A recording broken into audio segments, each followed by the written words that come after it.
Nübuvvet, hakikat arayışında peygamber ışığı.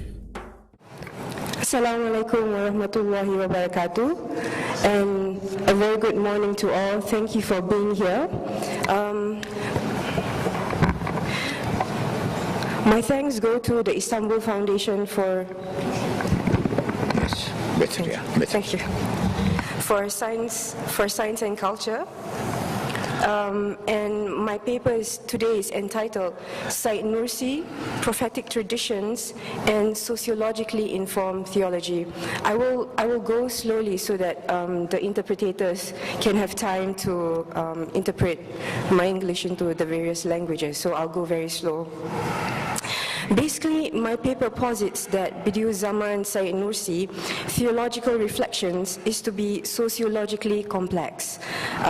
It is testament to his commitment to produce theological notions that reflect Islamic teachings, more importantly in tandem with changing realities, at least in today's world context. As Nursi reformulates the relevance of Islamic doctrines in light of everyday Turkish Muslims, be it secularism, irreligion, so on and so forth, I wish to highlight that his discussion of religion, his discussion of Islam, becomes more than just theological. It is sociologically grounded, which makes it very relevant to our social lives today. In order to understand how Nursi derives his theological views within the Risali, as well as its sociological underpinnings, I use a framework which examines 3 points. First, the social context. Secondly, the social determinants. And thirdly, the social significance of theology. However, in view of the limited time today, and I understand that our articles or our papers are available online, I will just briefly discuss the first 2 traits, and if time allows, and if the chair allows, I will touch on the last point. So how I'm going to go about discussing these 3 points is, I will start with a definition of the approach, explain what it's about, and then move on to identify the issues with which Nursi actually applies these approaches. But before I start, just a few qualifying statements, something that I want to highlight before my discussion. Firstly, Nursi's use of sociological approaches affirms the validity of his theological views. His use of sociology makes his theological views valid. Unfortunately, and despite various discussions on the advantages of a dialogue between sociology and theology, there is the prevalent fear that the belief will be distorted if it is in part sociologically determined. Now, I need to clarify, and just to be clear, it is not the Quran's universal truth that I am trying to deny, but it is rather the need to examine particular theological stances. There are some who view true theology as timeless truth, which means having the ability to actually ignore social context altogether because it's timeless.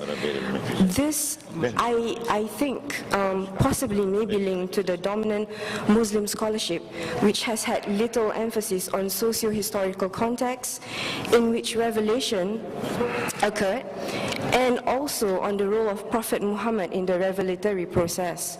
But to cut things short, what I seek to emphasize here is that while one might say that it's eternal revelation, and it's independent of any socio-historical context, the question is, how do you understand it and how do you apply it? So that's the main question that I want to emphasize on. And this is where the topic of my discussion is linked to the bigger theme of prophethood for today's, or rather this year's conference on Said Nursi, how it's linked to prophethood. The very question of Muhammad's prophethood is tied to how the Quran can be given successful expression in contemporary times. And I think Kenneth Craig actually writes it nicely in a quotation, if I can read it to you. No success is automatically perpetual. There may be finality in the exemplification of what success means and achieves, but there can be no finality in the achieving, given the flux of history. What this means basically is that successfully following the method and approach of Prophet Muhammad very much depends on understanding the Islamic revelation anew in light of today's changing context. The role of Muhammad, the role of Prophet Muhammad, was more than a passive recipient of the revelation. And so, by this argument, Nursi was actually adhering to the prophetic traditions of producing sociologically informed theology, which makes for more relevant theology for a more progressive society. And now I come proper to the approaches and how I go about discussing how Nursi employs them. So what is this first approach? The first approach depends upon the assumption that theology does not work in a vacuum, but that theologians tend to make claims about the society and culture within which they operate, and then incorporate these claims into their theology. And within this first sociological approach, it provides him perceptive tools for three. Firstly, to reflect on the significance of social context in earlier theological interpretations. Secondly, so as to understand better the changing social context within which he operates. Thirdly, in the bid to produce relevant theological interpretations. So herein, I really stress the importance of social context that can never be underestimated. It's very, very important. So if I can give you an example, the Prophet's companion Umar al-Khattab, he was concerned with the divergent opinions within the Islamic community, despite having only one Prophet and one Qiblat.